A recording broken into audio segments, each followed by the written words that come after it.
राधे राधे दोस्तों।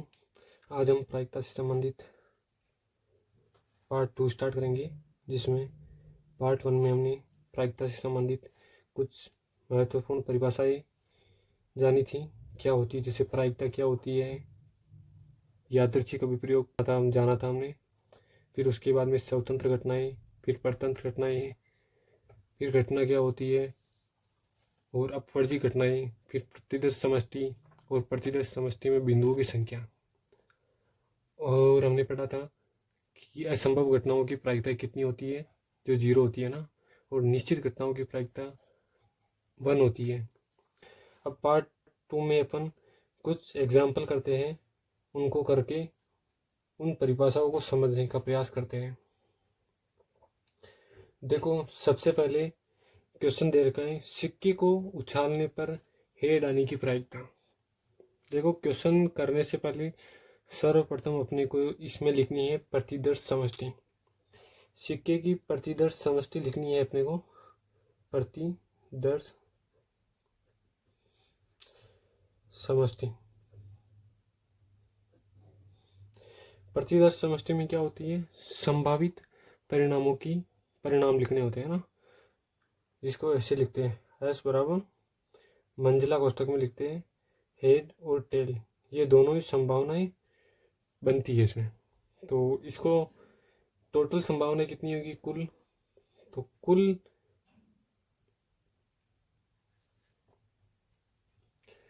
घटना तो हो गई 2, या ऐसे कह सकते हैं कि ये कुल घटना ही होगी,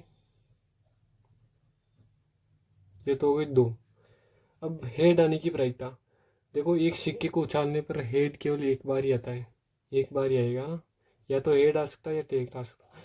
तो हेड कितने बार आएगा, एक बार। तो अनुकूल स्थिति क्या होगी, अनुकूल स्थिति हो गई 1। अब प्रायिकता की परिभाषा से क्या होता है, पीई अनुकूल स्थिति अपॉन कुल स्थिति, अनुकूल स्थिति अपॉन कुल स्थिति। देखो अब इसमें मान रखते हैं, 1 हो गया अनुकूल स्थिति अपॉन 2 हो गया, तो प्रायिकता क्या होगी 1/2। सिक्के पर हेड आने की प्रायिकता क्या होगी 1/2। इस प्रकार इस अनुमान को संख्यात्मक रूप में लिखना ही क्या कहलाता है, प्रायिकता। अनुमान को संख्यात्मक रूप देना ही क्या कहलाता है, प्रायिकता कहलाता है। ठीक है, फिर दूसरा एग्जाम्पल देते हैं, पासे को उछालने पर बाह्य संख्या आने की प्रायिकता है। बाह्य संख्या ये वह संख्या जिसमें स्वयं का भाग तो ज़्यादा ही है, उसके अलावा अन्य कोई संख्या का भाग और जाता हो, है ना, वो बाह्य संख्या है। जैसे सबसे पहले इसमें भी क्या करना है, प्रतिदर्श समष्टि लिखनी है। प्रतिदर्श समष्टि में क्या हो जाएगा, क्या क्या संभावित परिणाम है, पासे में 6 संख्या ही होती है, 1 2 3 4 5 और 6, ये 6 ही संभावनाएं बनती हैं। तो सबसे पहले तो कुल स्थिति कितनी हो गई, कुल परिणाम कितने हो गए, कुल स्थिति या कुल घटना हो गई 6। और अब सबसे पहला है बाह्य संख्या आने की प्रायिकता है। देखो बाह्य संख्या में क्या क्या है, एक तो है नहीं बाह्य संख्या, ना 2 बाह्य संख्या, ना ही 3 5 4 और 6 बाह्य संख्या है, 4 और 6 बाह्य संख्या है। तो इसमें टोटल कितनी होगी स्थितियाँ, 2 4 और 6, टोटल स्थितियाँ होगी 2। तो इसमें होगी अनुकूल स्थिति कितनी हो गई, 2। तब इसकी प्रायिकता यहाँ लिख रहा हूँ सीधा है ना, तब इसकी प्रायिकता होगी अनुकूल स्थिति अपॉन प्रतिकूल स्थिति, यानी 2/6, 1/3 इसकी प्रायिकता आ गई, 1 नंबर की है ना। फिर दूसरा पूछा है अभाज्य संख्या आने की प्रायिकता है।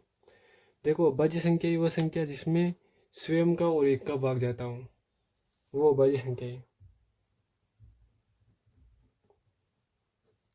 जैसे ये भाज्य संख्या ही देख लिया था, 1/3 आया था। अभाज्य संख्या वह संख्या जिसमें स्वयं का और 1 का भाग जाता हो, यहाँ एक ना तो भाज्य संख्या है ना अभाज्य संख्या है ना। 2 हो गई, 3 और 5, ये तीनों अभाज्य संख्या हैं। इनकी संख्या कितनी हो गई? 3। तब अनुकूल स्थिति क्या हो गई? अभाज्य संख्या होगी।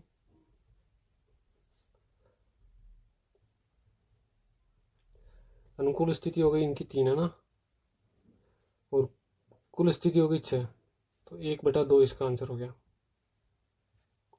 तीसरा क्वेश्चन पूछा है 3 का गुण जाने की प्रायिकता। देखो 3 के गुण क्या क्या होंगे? एक तो 3 स्वयं होगा और एक 6 होगा। एक तो 3 होगा, एक 6 होगा, तो इसकी टोटल अनुकूल स्थिति क्या आ गई? 2।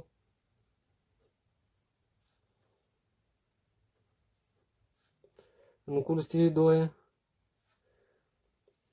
तब इसकी प्रायिकता हो जाएगी पी 2/6, 1/3, ये इसकी प्रायिकता है। फिर क्वेश्चन पूछा है, तीसरा एग्जाम्पल है, 1 से 100 तक की संख्याओं में से कोई एक अंक चुना जाता है, तब इसके अभाज्य संख्या होने की प्रायिकता। सबसे पहले तो समष्टि लिखो पूरी टोटल। मंजिला कोष्टक में 1 से लेकर 2, 3 ऐसे करके 100 तक है ना, तो कुल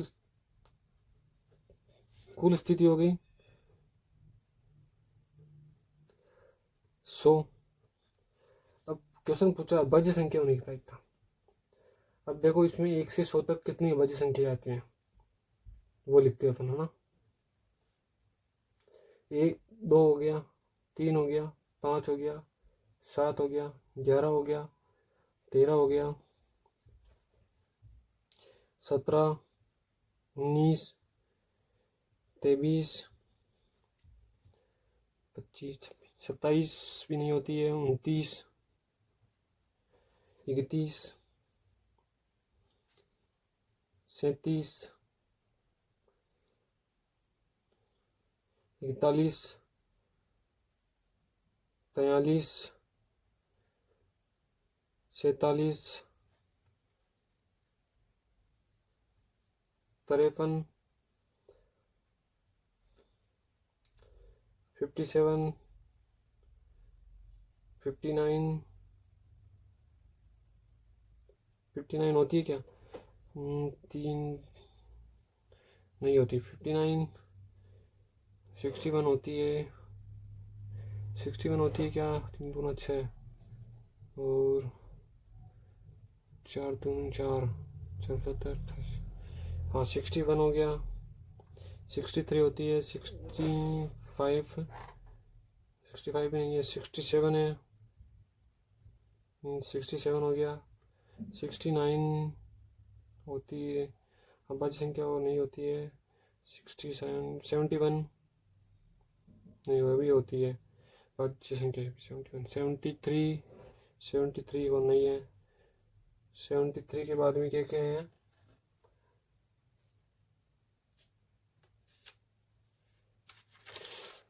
73 के बाद में है 76 नहीं होती है, 79, फिर 83 है, फिर 87 होती है क्या? 6 3 तक 89, फिर 97।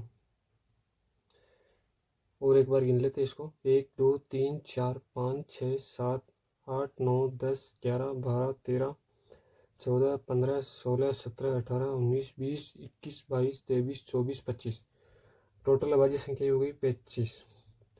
एक बार सही से देख ले, कोई गलती ना हो जाए। अभाज्य संख्या कितनी होगी टोटल? 25। अब पूछा है अभाज्य संख्या होने की प्रायिकता है, तो अब अभाज्य संख्या होने की प्रायिकता लिख दिया।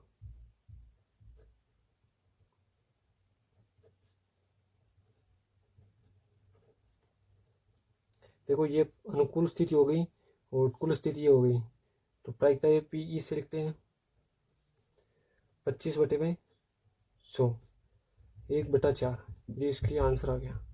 देखो प्रायिकता का मान पहले भी हमने बात की थी पार्ट 1 में, प्रायिकता का मान 0 और 1 के मध्य आना चाहिए। यदि प्रायिकता का मान 0 और 1 से अधिक आ रहा है तो आपकी प्रायिकता गलत है। ओके, दूसरा क्वेश्चन पूछा है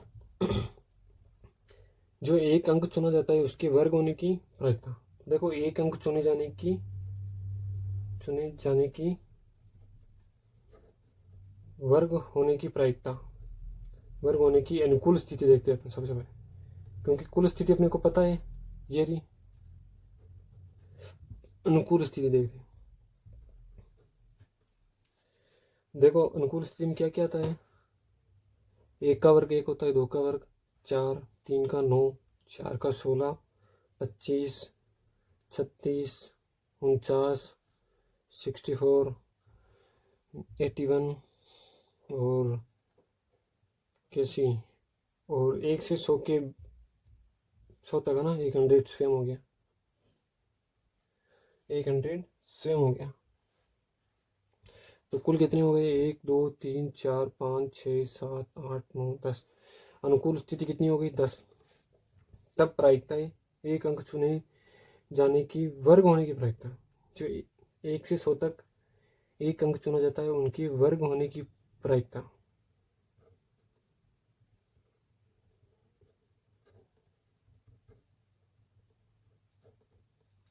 प्रायिकता होगी 10/100, 1/10, ये आंसर। देखो पिछले कुछ पार्ट 1 में किए थे उनसे संबंधित ये एग्जाम्पल है। अब बात करते हैं हम उससे आगे की बढ़ते हैं अपन, लीप वर्ष।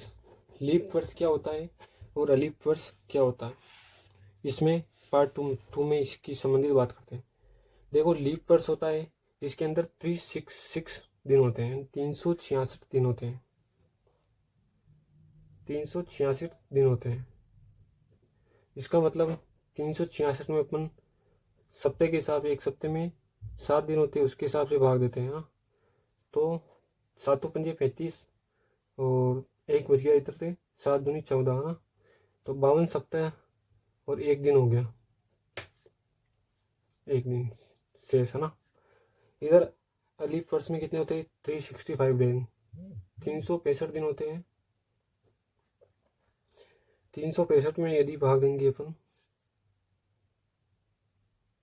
सॉरी यहाँ 2 दिन शेष बचे हैं ना, 366 में भाग दिया 7 का, तो 52 सप्ताह और 2 दिन हो गए। उसके बाद में अलीफ वर्ष में 365 दिन होते हैं, इसमें भी 7 का भाग देंगे, तो यहाँ 52 सप्ताह और एक दिन। अब देखो एग्जाम्पल में कैसा पूछा जाता है,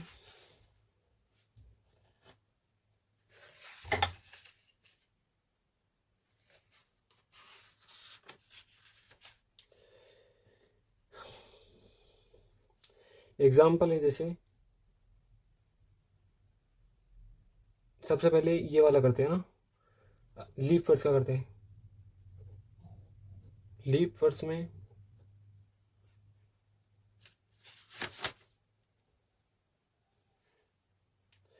लीप वर्ष में 53 सोमवार होने की प्रायिकता लिखी है।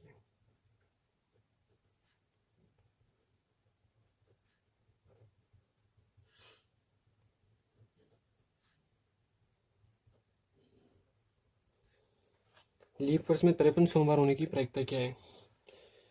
सर्वप्रथम अपने को क्या करना है, लीप वर्ष का मतलब क्या होता है, या अधिवर्ष बोल सकते हैं इसको। लीप वर्ष का मतलब जिसमें 52 सप्ताह और 2 दिन शेष होते हैं ना। अब देखो 52 सप्ताह, इसका मतलब 52 तो सोमवार होंगे ही होंगे, 2 दिन बचे शेष, उसको ऐसे लिख सकते हैं अपन। 2 दिन शेष में क्या होता है, अनुकूल स्थिति लिखते हैं। सबसे पहले कुल स्थिति लिखते हैं ना, यहीं लिख लेते हैं, पहले कुल स्थिति लिखते हैं ना, फिर लिख देंगे।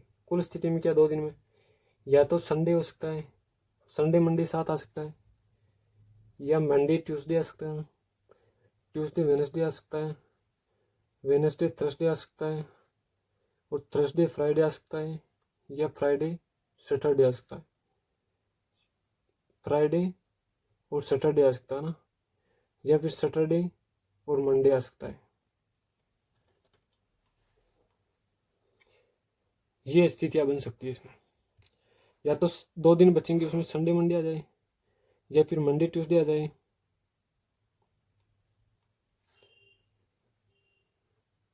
ये इधर संडे मंडे आ गया है, पहले सेम हो गया इसलिए काटा ना।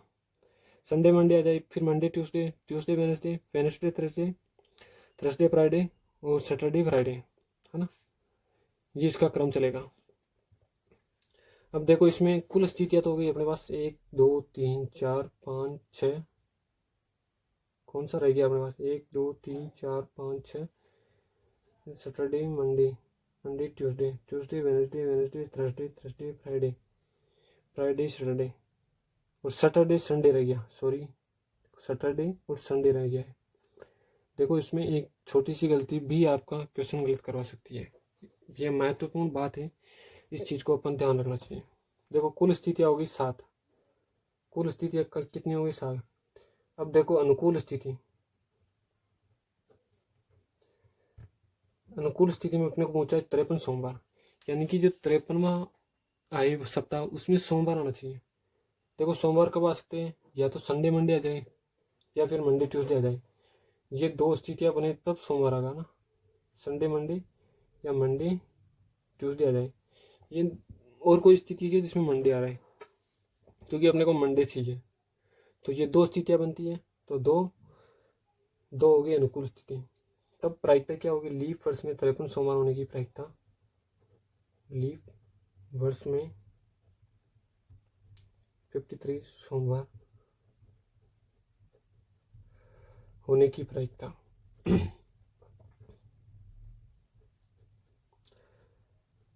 इसमें हो गई अनुकूल स्थिति होगी 2 और कुल स्थिति होगी 7। इसी प्रकार अलीप वर्ष का भी ले लेते हैं।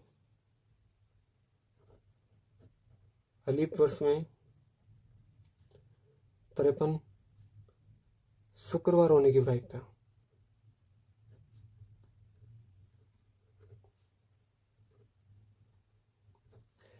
देखो आंसर, अलीप वर्ष क्या होता है जिसमें 52 सप्ताह और एक दिन होता है, या 365 दिन, 52 सप्ताह प्लस एक दिन। देखो 52 तो शुक्रवार होंगी, एक दिन की स्थिति देख लेते हैं अपन, कुल स्थिति देख लेते हैं। देखो या तो आएगा संडे, या आएगा मंडे, या आएगा ट्यूसडे, या आएगा वेनसडे, या आएगा थर्सडे, या फ्राइडे और सैटरडे। इसकी भी टोटल 7 स्थितियाँ बन रही है, 1 2 3 4 5 6 7। अनुकूल स्थिति में अपने को पूछा है जो एक दिन हो, यदि वो शुक्रवार हो तो प्रायिकता पहुंची, है ना। तो ये शुक्रवार कितनी बार आ सकता है, एक बार, है ना। तो इसको फ्राइडे को लिख दियो और ये एक बार हो गया। तब शुक्रवार आने की प्रायिकता 53 शुक्रवार आने की प्रायिकता।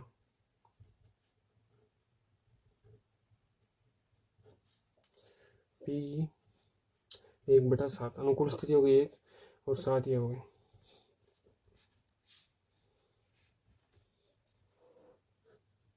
देखो अगले टॉपिक, अगले पार्ट 3 में अपन कुछ महत्वपूर्ण बातें समझेंगे, उसमें अपन क्रमचय और संचय के बारे में समझते हुए प्रायिकता को आगे गति प्रदान करेंगे। ओके।